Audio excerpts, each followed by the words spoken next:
ना सिर्फ स्कूलों की छुट्टी है, दोस्त हमें मैसेज कर रहे हैं कि हम तो वर्क फ्रॉम होम कर रहे हैं आज। भाई पीसीबी तक में आपको पता है कि वर्क फ्रॉम होम हो रहा है, क्योंकि वही तो सराउंडिंग एरिया है सारा, कज़ाफ़ी स्टेडियम, लिबर्टी वाला, वो तो बिल्कुल आसपास ही है, वो सारा सीन हो रहा है।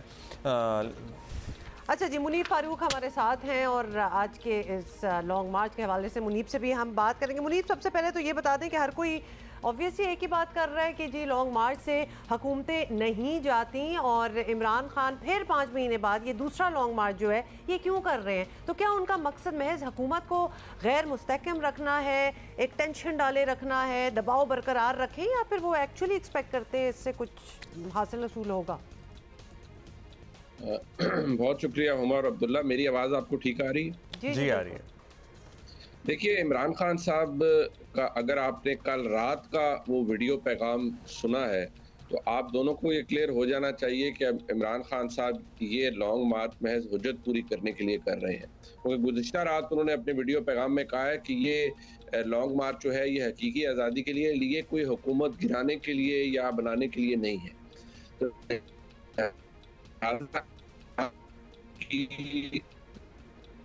है वो तो शायद कल की प्रेस कॉन्फ्रेंस के बाद खासी हद तक हो चुकी है। अब उन्हें ये पता है कि जो वो करना चाह रहे थे वो तो शायद मुमकिन नहीं है। उनका मकसद एक था कि लोग इकट्ठे करें, एक जीटी रोड पे शो लगाएं, इस्लामाबाद पहुंचें, रियासत को मजबूर करें, और रियासत या हुकूमत का साथ नहीं देगी या हुकूमत को गर्दन से पकड़ के कहेगी कि चलो भाई इलेक्शन अनाउंस करो, इमरान खान आ गया, सारे डर गए। ये काम अब कल DGISI और DGISPR की जो मुश्तरका प्रेस कॉन्फ्रेंस थी उन्होंने उसमें कह दिया है कि अगर हुकूमत हमें किसी भी सूरत हाल में बुलाती है आर्टिकल 245 के मुताबिक आईनी तौर पर, तो हम हुकूमत का साथ देंगे आईनी तौर पर, जो हमारे इदारे का फौज का काम है। अब वो बात तो मुझे वो खारिज इम्कान नज़र आती है कि फ़ौज की तरफ से कोई प्रेशर होगा हुकूमत पे कि आप इलेक्शन कॉल कर दें।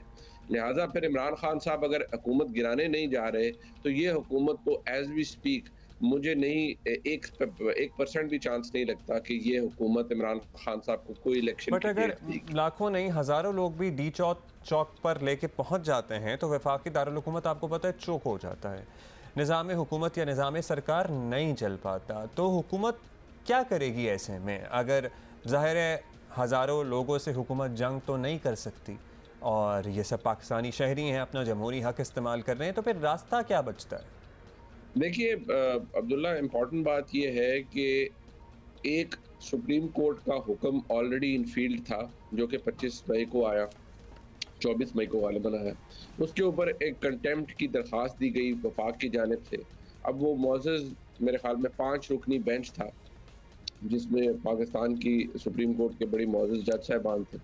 उनमें से 5 में से एक जज साहब जो याया अफरीदी साहब हैं, उनको ये लगा वाकई कि इमरान खान साहब ने कंटेम्प्ट की है और बड़ा डिसरिगार्ड किया है सुप्रीम कोर्ट के वाज़ेह फैसले को। बाकी 4 मोअज़्ज़ज़ जज साहबान को तमाम तर रिपोर्ट्स जो कि वफाक से मांगी गई वो दी और बताया गया कि किस तरह इमरान खान साहब ने वायलेट किया। फिर भी वो अभी तक मुतमईन नहीं हुए कि इमरान खान साहब को पता नहीं हुक्म मिला नहीं मिला, क्या हुआ। बहरहाल उन्होंने इतना मेहरबानी ज़रूर की कि वफाक को कह दिया कि आप अमन व अमान कायम करने के लिए जो भी इक़दाम उठा सकते हैं आप उठाइए। अब एक बात तो क्लियर है कि D Chowk is out of question, इजाज़त तो नहीं है वहाँ जाने की। यानी अगर वहाँ कोई जाने की कोशिश करेगा या जाएगा तो वो कानून को वायलेट करेगा। अगर वायलेट करेगा तो फिर 25 मई रिपीट होगा। अगर 25 मई रिपीट होगा तो उसका मैग्नीट्यूड मुझे या आपको नहीं पता वो किस तरह होगा। वो फेल हो जाता है, वो उससे ज़्यादा मैग्नीट्यूड से आता है। ऑलरेडी हुकूमत जो डी चौक से मुल्हका इलाके हैं उनकी सिक्योरिटी फौज को दे चुकी है 245 के अंदर, तो रेड जोन तो सारा कवर्ड है। ये भी मुमकिन है कि हुकूमत फर्दर असिस्टेंस के लिए फौज को रिक्वेस्ट करे कि आप दोबारा आप ज़रा डी चौक से आगे भी हमें आपकी मदद की ज़रूरत है। तो वो तो एक बुरा शो होगा, मैं नहीं समझता, और मैं दुआ करता हूँ कि वहाँ ना जाए, इमरान खान साहब भी ना जाएं, क्योंकि लेकिन आपको मुनीब ये भी पता है कि इतना मजमा अगर एक लेवल का आ जाए तो उनको कंट्रोल करना भी बहुत मुश्किल होता है, और फिर ये जिम्मेदारी भी नहीं लेते जो कि पहले हो चुका है। फवाद चौधरी खुद भी कह चुके हैं कि पिछली बार कुछ लोगों के पास असला था। खैर खान साहब, इस मार्च को आखिरी वारदात, ये बहुत बड़े वर्ड्स हैं, बड़े मायने खेज ये टर्मिनोलॉजीज़ हैं। आखिरी वारदात कह रहे हैं, साथ ही फैसल वाउडा आते हैं, कहते हैं जी लाशें होंगी तो खून बहेगा। क्या एंटिसिपेट आप कर रहे हैं कि लोगों में should we all be worried about it? बिल्कुल, should we be worried, people who are not even a part of this march, लेकिन ऑब्वियसली निकलना तो पड़ ही जाता है, टेंशन है थोड़ी सी। देखिए, इमरान खान साहब के बयानिए के टेकर्स बहुत ज़्यादा हैं, उनके फॉलोअर्स हैं, उनके सपोर्टर हैं, वोट हैं। ये तो मुमकिन ही नहीं है ना कि लोग ना निकले इमरान खान साहब की कॉल पे। लोग निकलेंगे और निकलना भी चाहिए। ये एक डेमोक्रेटिक एक्सरसाइज है कि आप चले लॉन्ग मार्च करें, आप काफिले बनाएं, आप जलसे करें, आप तकारीर करें। रियासत को मफलूज करना इज़ अ प्रॉब्लम। अगर तो इमरान खान साहब परेड ग्राउंड या किसी और डेजिग्नेटेड जगह पर जिसको हुकूमत उन्हें देगी वहां जाते हैं, लोग इकट्ठे करते हैं, सब कुछ है।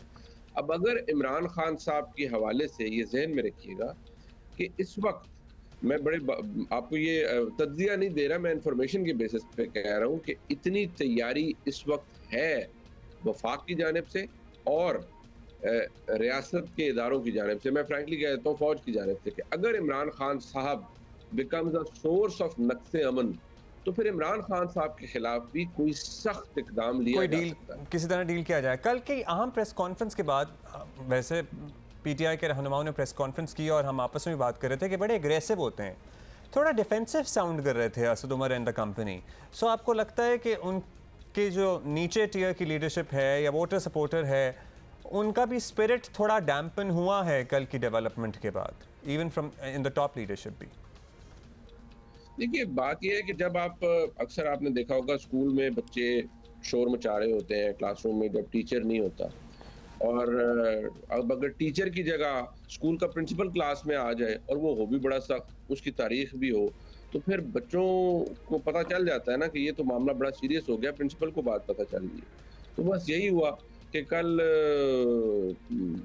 वो जिसे कहते हैं ना, जैसे बोर्ड ऑफ डायरेक्टर्स होते हैं उसके अंदर बड़े बड़े डायरेक्टर्स हैं, तो कल ऐसे 2 डीजी साहिबान आ गए, उन्होंने उन शरारती बच्चों को कह दिया कि भाई आप इंसान के बच्चे बन जाएं, आपकी सियासी जिसे कहते हैं ना पंजाबी में, आप तो खैर पंजाबी समझते हैं कि सियासी मंजी आपकी ठुक गई है, तो वो तो अब वो भी है, तो वो जाहिर बात है अब उन्हें इतना पता है कि अब अगर हम मजीद शरारतें करेंगे तो हमारे लिए प्रॉब्लम होगा। लिहाजा कल रात को जो इमरान खान साहब का रिन्यूड बयान है कि ये हुकूमत गिराने या हुकूमत बनाने के लिए लॉन्ग मार्च नहीं, ये तो हकीकी आज़ादी है, जो कि वो इस लॉन्ग मार्च में अमेरिका से दिलवा देंगे पाकिस्तान को, तो वो अच्छी बात है, दिलवाएं। लेकिन मुझे नहीं लगता कि इससे ज़्यादा कुछ करने की सकत है, क्योंकि आप देखिए ना, जो जितने इनकलाबी हैं हमारे तहरीक इंसाफ के दोस्त, जनाब फवाद चौधरी साहब, जनाब असद उमर साहब, वो सारों की कल ट्यूनिंग हो चुकी थी और उन्हें इस बात का एहसास था। है तो सारे ये प्रैक्टिकल पॉलिटिक्स के लोग ना, खास तौर पे फवाद चौधरी साहब जैसे, तो उनको ये तो पता है कि उन्होंने तो बड़ा आसानी से स्पिन ऑफ किया कि मैं तो सदमे में हूं अभी।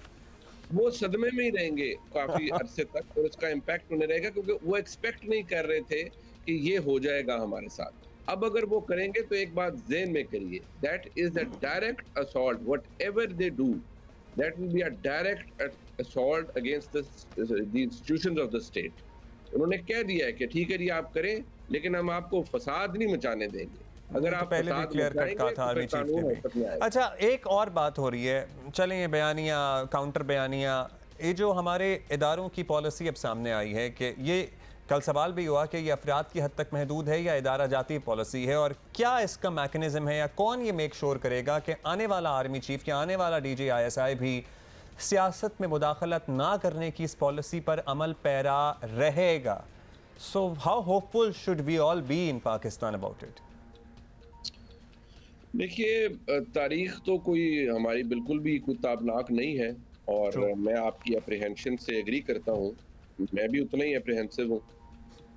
ये अगर आप कहें कि इदारे की अहमियत, उसका असर और रसूख कम हो जाएगा, ख़त्म हो जाएगा, तो मेरे ख्याल में we should not be living in fools paradise. हाँ, ये बात मैं ज़रूर कहूँगा, मैं तो जो कल DGISPR और DGISI ने जो मुश्तरका प्रेस कॉन्फ्रेंस की है, मैं तो उनके लफ्ज़ों को ही इस वक्त अहमियत दूंगा और मैं चाहूँगा कि हम उसकी कोई और इंटरप्रिटेशन कम से कम मैं नहीं करना चाहूँगा। अगर उन्होंने कहा है कि ये फैसला उन लोगों ने लिया है, यानी सिर्फ पाकिस्तान के आर्मी चीफ ने नहीं, उन तमाम अफसरान ने लिया है जिन्होंने अगले 10-15 साल फौज की क़यादत में हिस्सा डालना है, फौज की क़यादत करनी है, अगर वो ये कह रहे हैं तो मैं उनके अल्फाज को अहमियत देता हूँ और मैं समझता हूँ और हमें उम्मीद भी यही करनी चाहिए और इनकरेज करना चाहिए कि भाई जैसा कह रहे हैं वैसा ही हो। बहुत शुक्रिया आपका Muneeb, thank you for being with us.